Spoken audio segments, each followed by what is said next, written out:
Bonjour à tous, bienvenue, nouvelle semaine, nouvelles opportunités, nouveau jeu de survie. Toi et moi, on va survivre cette semaine. Que s'est-il passé la semaine dernière, sachant que je n'ai pas pu faire de vidéo à cause du mauvais timing vendredi? Quand je le faisais, Trump et Poutine venaient de se rencontrer sans aucune vidéo ni photo disponible. Mais maintenant, nous avons tout et nous allons tout passer en revue.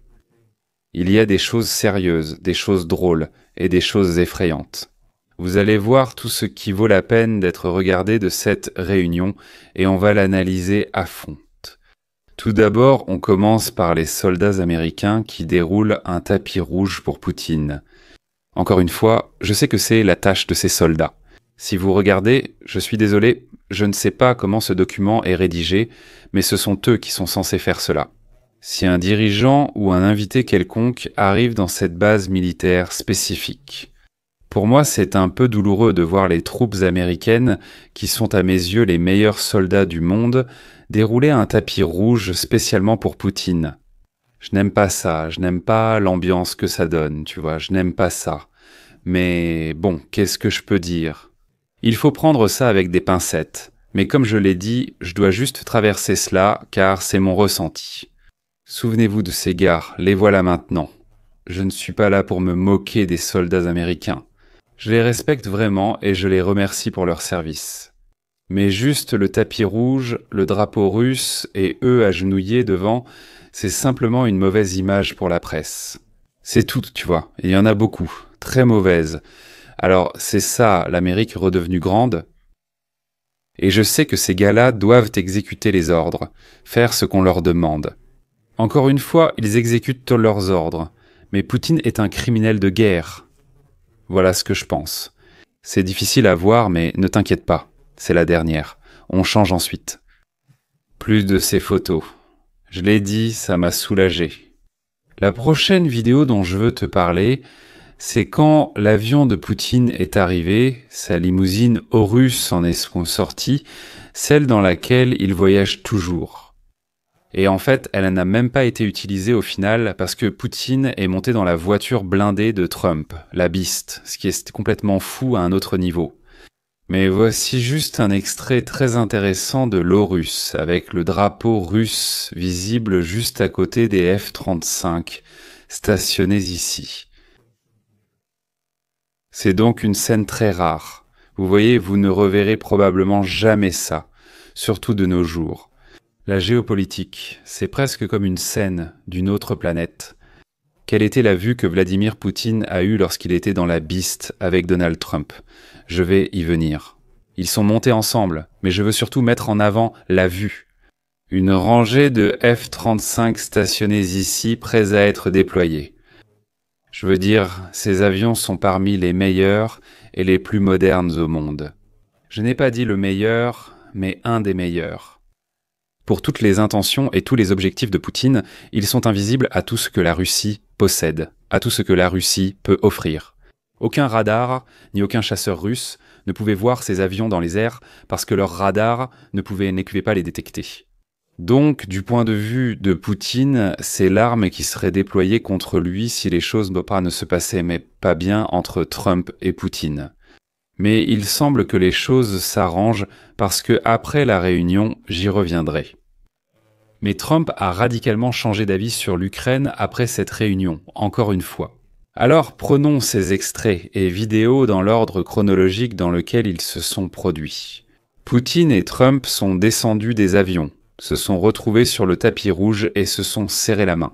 Et maintenant, ils marchent vers le panneau Alaska 2025, où la presse peut prendre quelques photos d'eux. Quand ils marchaient, ceci est arrivé. Vous savez, on fait un zoom arrière en marchant, on voit dans le ciel. Qu'est-ce que c'est? Mes amis, ceux-là. Corrigez-moi si je me trompe, mais ce ne sont pas des F-35, mais des F-22. J'ai raison? Et un F-22 ainsi qu'un B-2. Deux de ces plateformes américaines n'ont jamais été exportées nulle part, jamais vendues, parce qu'elles sont trop avancées et coûteuses, et trop secrètes pour être vendues à qui que ce soit. Elles sont pilotées au-dessus de la tête de Poutine. C'est une démonstration massive pour rappeler à Poutine la puissance militaire, surtout aérienne, des États-Unis. Je veux dire, ce bombardier B-2 à lui seul peut éliminer plusieurs bases militaires russes en une seule fois. C'est mon analyse à ce sujet. C'est une démonstration de force massive de la puissance aérienne. Et je veux dire, cette combinaison ici est la combinaison aérienne la plus mortelle qui existe. Et juste au-dessus de la tête de Poutine, il l'a vu. C'est une démonstration de force. C'est bien de voir ça. Donc maintenant, ils arrivent en Alaska, devant ce panneau que la presse photographiera avec eux. Après, bon sang, ils se sont serrés la main là-bas et sont restés quelques secondes pour la presse, qui a ensuite commencé à crier. Des questions déjà pour Poutine. Et je veux que vous fassiez attention à la question et à la façon dont Poutine réagit, parce que c'est important. Ça s'écrit tout seul. Mec, c'est de la comédie.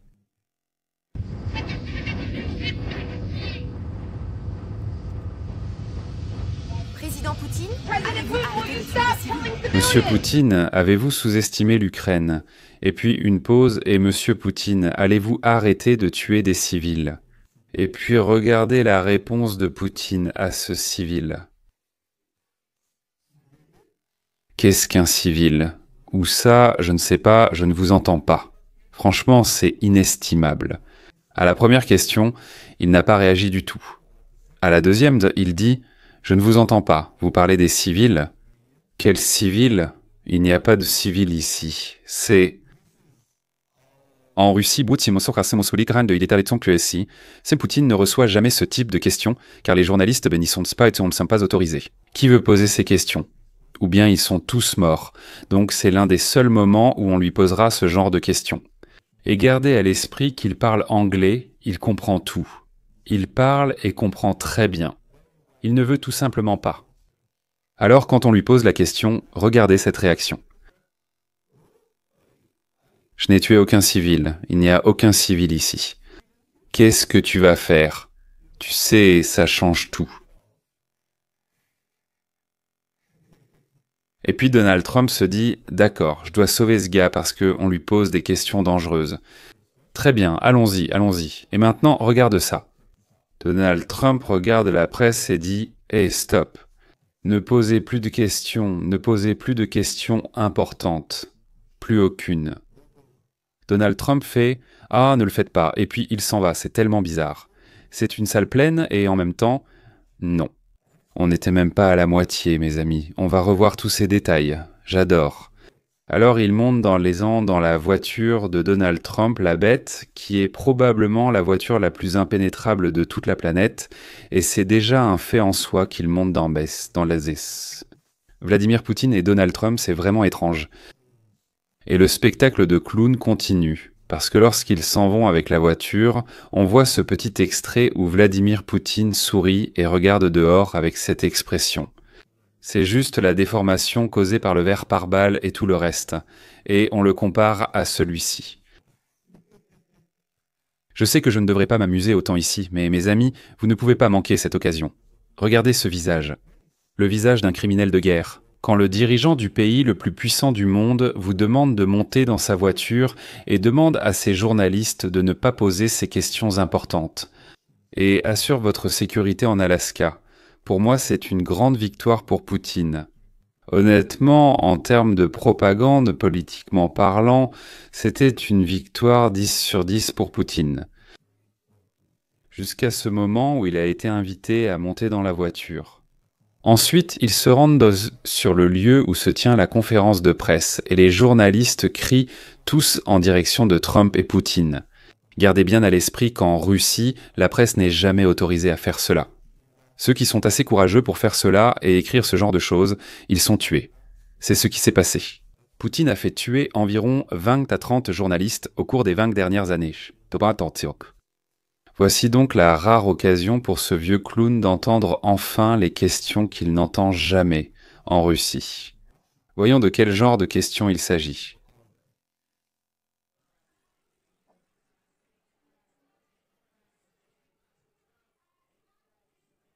Merci la France, allons-y, allez les gars, allez Jerry. Merci la France.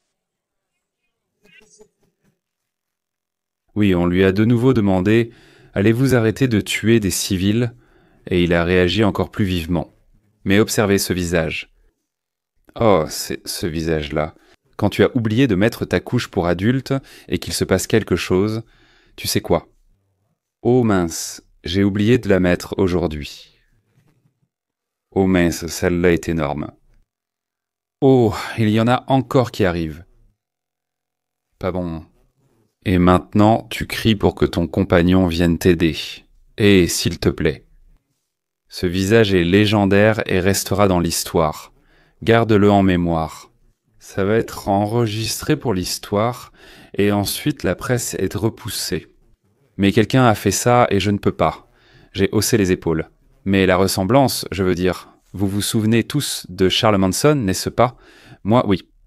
Et ce type, j'ai regardé beaucoup de vidéos sur ce gars. C'est un fou. Regardez les similitudes ici.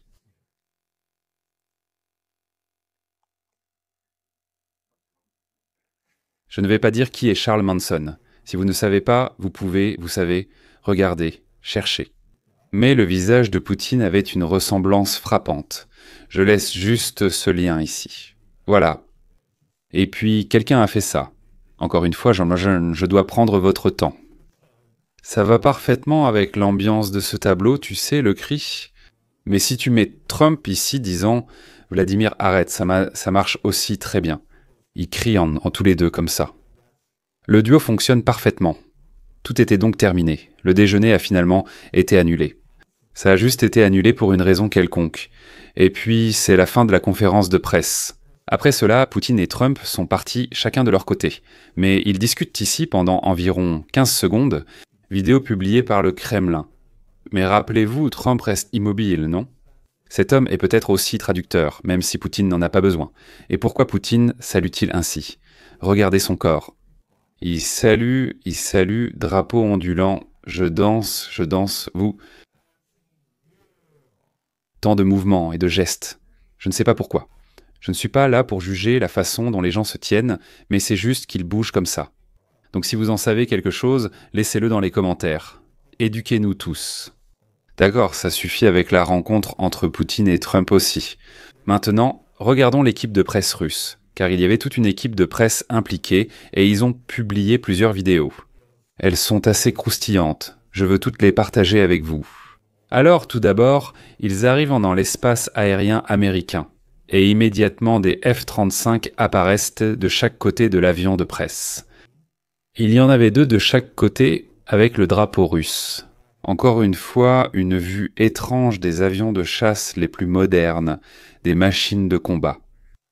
Ils envoient, ces journalistes russes qui filment tout ça, et le publient. C'est tellement, je ne sais pas, cette ambiance que ce ressenti ont vraiment quelque chose d'étrange. Ensuite, les journalistes arrivent et sont guidés vers leur lieu de repos et de repas.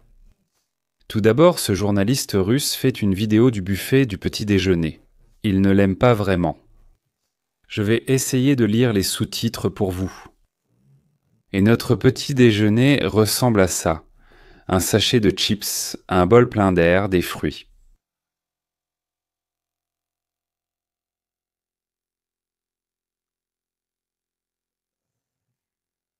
Et ceci apparemment est un bol de salade, probablement une salade de thon. Donc oui, il n'aime pas ça, il n'aime pas du tout le buffet du petit déjeuner. Il réalise une vidéo sur ce sujet expliquant la mauvaise situation en Amérique et leur accueil, mais cela ne s'arrête pas là. C'est ici qu'ils étaient logés, donc... Ils étaient logés dans un grand couloir avec... des lits. Comment tu appelles ça ? Je ne sais pas pour l'Estonie, mais en anglais, comment appelles-tu ces lits ? Tu vois, ces lits.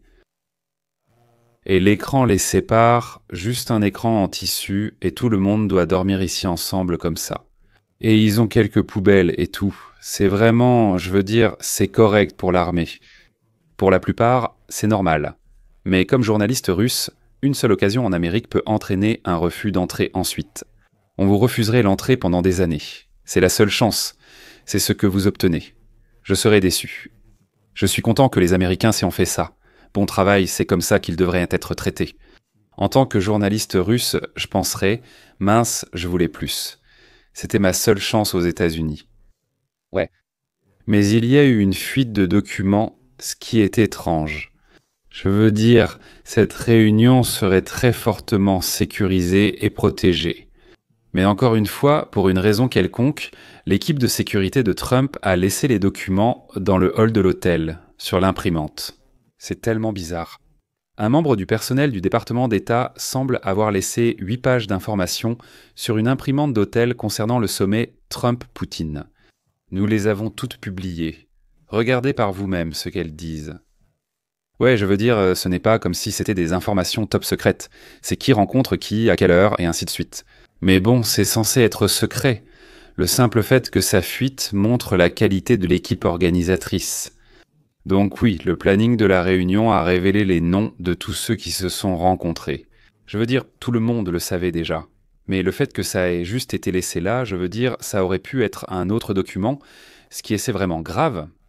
Donc oui, et on sait ce qu'ils ont mangé, ils ont mangé ça, et on sait ce que Poutine a réellement choisi parmi ses plats. Donc tu sais ce qu'il a mangé. Je veux dire, ce n'est pas important, mais tu sais, le document ne devrait pas être là, tu vois.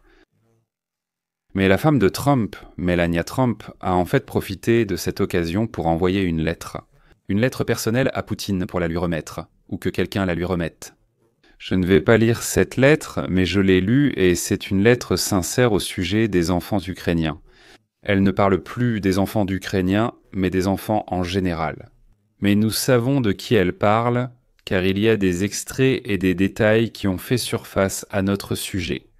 En voyant que Melania sait ce qui se passe en Ukraine et essaie en fait d'influencer un peu Trump pour qu'il le comprenne. Donc oui, je vais juste vous lire le dernier paragraphe. En protégeant l'innocence de ces enfants, vous ferez bien plus que servir uniquement la Russie. Vous servez l'humanité. Une idée aussi audacieuse transcende toutes les divisions. Et vous, monsieur Poutine, êtes apte à mettre en œuvre cette vision d'un simple coup de stylo. Aujourd'hui, c'est le moment. Sincèrement, Melania Trump. Donc il invite vraiment Poutine à penser aux enfants. Et où ? En Ukraine, bien sûr, parce que, vous savez, ou peut-être aussi en Russie. Oui, je reconnais cela à Melania. Maintenant, en direction la Russie, même sujet. Comment cela est-il couvert en Russie ? Eh bien, sur les chaînes de télévision russes, Poutine et Trump sont diffusés ensemble, et ils font même des montages d'eux. Comme s'ils étaient de super amis, les meilleurs amis, tu vois. Ils font ces montages et tout ça, et ils les montrent au peuple russe, en essayant aussi de convaincre les Russes que Trump est l'ami. C'est tellement étrange. Mais mes amis, nous arrivons maintenant à la fin de ce sujet. Quels sont les résultats finaux de cette rencontre ? Je veux dire, c'est la rencontre de notre époque, de notre génération. Cette guerre, c'est la rencontre dans cette guerre. Et qu'en est-il ressorti ? Rien ? Oui, rien n'en est ressorti, rien. Les résultats des discussions en Alaska sont qu'aucun accord n'a été trouvé. Aucune question n'a été autorisée. Les tactiques de retardement russe quand c'est pour aller se poursuivre à Moscou. Poutine peut les rentrer chez lui, évitant ainsi de nouvelles sanctions. Trump rentre les mains vides. Victoire claire pour la Russie et mauvaise journée pour les États-Unis. Je suis tout à fait d'accord aussi. C'était une victoire écrasante pour la Russie. Cela a sorti la Russie de l'isolement politique dans lequel elle se trouvait. Elle a obtenu une audience avec le dirigeant le plus puissant du monde. Je veux dire, c'est un cadeau énorme pour Poutine. Mais ensuite, en fait, Trump a continué. Vous savez, il tweet beaucoup ou publie ses trucs sur Truth Social. Je ne sais pas comment on appelle ces truths, ni ce que c'est quand il publie sur Truth Social. Eh bien, il a publié ce message énigmatique, ce truc appelé Bella, sur Truth Social. Bella veut dire blanc en russe. Biélorussie signifie Russie blanche. C'est juste une blague. Mais écoutez-moi bien sur ce que cela pourrait signifier. Il a juste publié Bella, personne ne sait. Trump. Ne publie pas de compromat sur moi, c'est-à-dire des dossiers cachés. Poutine, laisse-nous prendre l'Ukraine. Trump, d'accord, laisse-moi y réfléchir, Poutine. Tu as jusqu'à demain. Il suffit de tweeter Bella pour que je sache que l'accord est conclu. Sinon, les vidéos seront publiées. Et Trump a tweeté Bella. Donc c'est peut-être juste un message direct à Poutine. Ne t'inquiète pas, mon ami, je vais m'occuper de l'Ukraine pour toi. Et encore une fois, je veux dire, après cette réunion, la position de Trump sur l'Ukraine est redevenue extrêmement ferme. Avant cela, vous savez, Trump avait même signé un accord sur les armes avec Zelensky et poursuivi les transferts d'armes. Mais maintenant, après cette réunion, je vais vous lire ce qu'il a dit. Le président Zelensky pourrait arrêter la guerre avec la Russie presque immédiatement s'il le voulait, ou poursuivre le combat. Vous vous souvenez comment ça a commencé ? On ne peut pas revenir en arrière, Obama a cédé la Crimée il y a 12 ans sans un seul coup de feu et l'Ukraine n'est pas entrée dans l'OTAN. Les choses ne changent jamais. C'est donc encore une fois l'ancienne position de Trump après la rencontre avec Poutine. Donc il revient exactement là où il a commencé, avec une position très agressive contre l'Ukraine et en faisant des cadeaux à Poutine, en faisant des cadeaux. Et ce n'est pas tout, il y a encore plus. Voici le prochain tweet qu'il a publié. L'Ukraine doit envisager de céder une partie de son territoire à la Russie. Sinon, plus la guerre durera, plus ils perdront de terre. Ce qui n'est vrai en aucun cas, car il a été prouvé que la Russie a été battue en Ukraine au point qu'elle n'est plus capable d'avancer. L'Ukraine ne progresse pas non plus, mais la Russie reste le grand agresseur. L'armée a été battue sur le champ de bataille jusqu'à une impasse, ce qui est une plus grande perte pour la Russie que pour l'Ukraine. Donc ce n'est pas vrai, mais oui, Trump pousse l'Ukraine à céder des territoires. C'est son objectif maintenant. Et juste pour illustrer comment je vois Trump et Poutine, eh bien voilà. Chamberlain et Hitler, Trump et Poutine. C'est comme ça que je le vois. C'est comme ça qu'une grande partie du monde occidental le voit. Je veux dire, c'est horrible. Encore une fois, regardez cette photo. Observez Trump et son sourire, ses dents vraiment très blanches. Je crois qu'il a fait un blanchiment ou quelque chose du genre. Et puis vous avez cette photo de Chamberlain et Hitler. Donc pour moi, honnêtement, c'est ce que je vois. Ceci conclut le sujet Trump-Poutine pour cette vidéo. Je poursuivrai l'analyse mercredi et vendredi dans les prochaines vidéos. Aussi parce que ça ne s'arrête pas, mais la vidéo montre des événements majeurs sur les lignes de front ukrainiennes. Nous ne sommes pas encore arrivés. Allons-y. Tu te rappelles la percée des années Bunny à Dobropilia ou Bakrovsk ? Eh bien, la grande percée russe qui a eu lieu il y a environ 1 semaine et demie. Eh bien, mes amis, elle est presque terminée. Pas tout à fait, mais conclue car la zone est désormais stabilisée et sous contrôle ukrainien. Ce n'est pas bon signe pour les Russes. Regardez la carte. Je veux dire, il y a un encerclement très clair ou une poche. Certaines unités russes sont encerclées. Encerclement poche. Elles surviennent rarement dans cette guerre, faute de mouvements rapides. Mais ici, cela s'est produit. Je vais vous lire les informations pour que vous sachiez ce qui se passe sur cette zone. Les forces russes ont subi presque l'équivalent d'un régiment de pertes près de Dobropilia-Bunny entre le 4 et le 16 août, selon la déclaration officielle du 1er corps OZ. Pertes russes au total. 1228 dont 910 tués au combat, 335 blessés et 37 prisonniers de guerre comme vous pouvez le voir sur ces photos et vidéos des prisonniers. Je ne vais pas les montrer mais ils sont partout. Pertes en matériel. Et gardez à l'esprit que ces chiffres proviennent uniquement de cette petite avancée, de cette percée, de ce corridor de terre très étroit. Les Russes ont perdu 8 chars, 6 véhicules blindés de combat, 103 motos, quad et voitures, un lance-roquettes multiple, 18 pièces d'artillerie et 91 bombes aériennes guidées. C'est donc une grande perte de capacité pour les Russes. Pour plus de recul sur la carte, voici Bakrovsk, entouré sur 2 à 3 côtés. Et c'est là qu'a eu lieu la percée des années Bunny. Et en fait, les Ukrainiens ont déployé ici d'énormes quantités d'unités, je veux dire, le nombre d'unités qu'ils ont déployées nous donne une idée de la gravité de la situation. Parce qu'ils n'auraient pas déployé ces unités si la situation n'avait pas été aussi grave. Je veux vous montrer quelles unités les Ukrainiens ont déployées. Ce qui nous montre à quel point ils ont pris cela au sérieux et à quel point la situation aurait empiré s'ils n'avaient pas tout envoyé. Ils ont envoyé presque toutes leurs unités d'élite. L'Ukraine a redéployé des unités des 79e, 82e et 25e brigades d'assaut aérien, des 1er et 425e régiments d'assaut, ainsi que du 2e bataillon de la 92e brigade. Environ la moitié de ces unités, toi et moi, nous avons livré les voitures offertes par moi. J'ai une casquette provenant de l'une de ces brigades, j'ai comme des plaques dans mon studio. De ces brigades-là. 32e et 93e, brigade mécanisée, 38e, brigade de marine, 14e garde nationale, brigade Magyar, police nationale et service de sécurité d'Ukraine, ainsi que le premier corps, Azov. Je veux dire, ce sont les brigades ukrainiennes d'élite qu'ils ont, toute la liste d'entre elles. Ce sont les brigades vedettes, vous savez. Elles ont toutes été envoyées là-bas et ont accompli un travail remarquable. La situation s'est stabilisée et les Russes se tuent et qu'ils sont en train d'être chassés et repoussés. Mais le fait que l'Ukraine ait réagi aussi fortement à cela nous donne une idée de la façon dont ils ont évalué le danger de cette situation. C'était vraiment dangereux. Mais encore une fois, quand les Russes subissent de lourdes pertes quelque part, on peut toujours comprendre où ils ont été durement touchés. On le voit quand leurs usines à trolls font du contrôle des dégâts. Commentaires YouTube, je vais vous lire quelques commentaires YouTube. Azov a été sérieusement touché, pris en embuscade par des drones first-person view alors qu'il tentait d'attaquer Bro. L'Ukraine a lancé une contre-attaque avec Azov, détruite par la Russie. C'est terminé. Regardez le bras des dernières réserves. Le moment voyé par vous-même demain, vous direz le contraire. Tu as toujours tort. As-tu vu les vidéos de ces derniers 100 jours où les Russes traquent et éliminent les soldats d'Azov dans la région de Bakrovsk ? Il n'y a aucune confirmation de cela, mais il y a une vidéo montrant Azov se faire anéantir par des frappes de drones.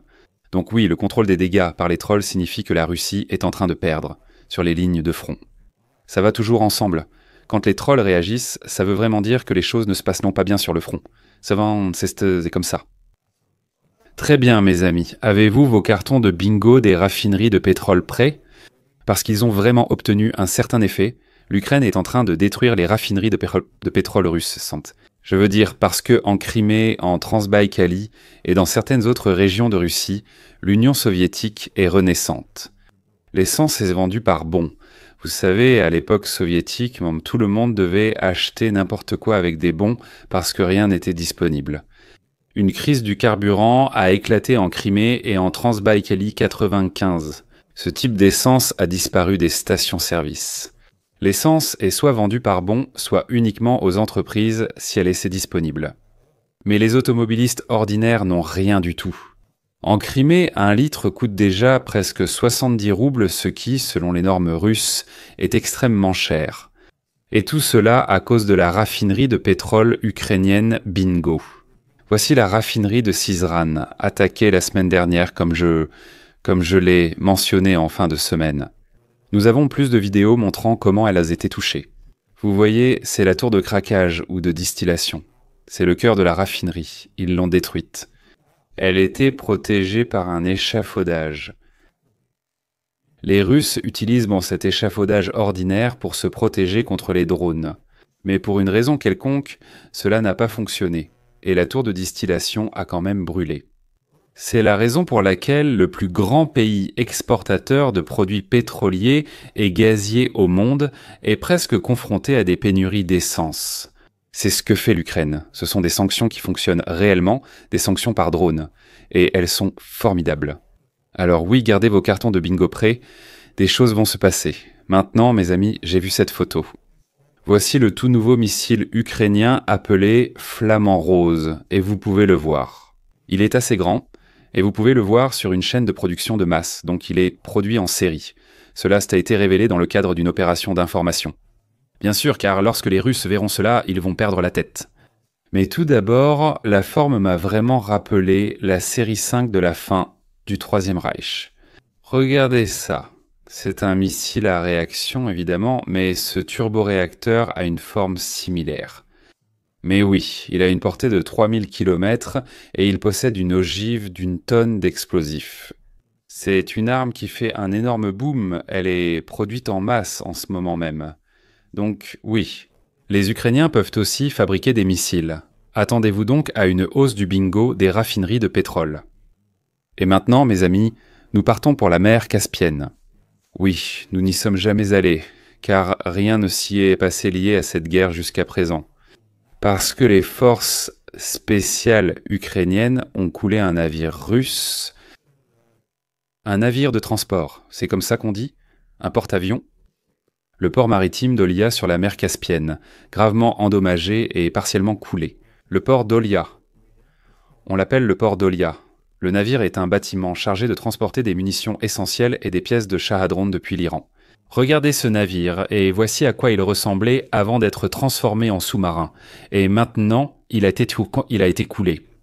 Regardons un instant où il se trouvait. Il était vraiment très loin sur le delta de la Volga, n'est-ce pas ? Et c'est rempli à ras-bord de pièces de drones qui, autrement, auraient causé des ravages dans la vie des civils ukrainiens. C'est maintenant un sous-marin, un travail colossal. Et le fait que les forces spéciales ukrainiennes aient atteint cette zone de la Russie est incroyable. C'est un réel compliment aux forces spéciales ukrainiennes. Mais oui, je suis content que ces drones soient maintenant au fond de la mer, ce qui les rend des drones sous-marins, je pense. Oui, bonne nouvelle, mes amis. Je sais que cette vidéo était un peu plus longue que d'habitude, mais je ne pouvais pas négliger les détails de la rencontre entre Chamberlain et Hitler. Je devais en parler.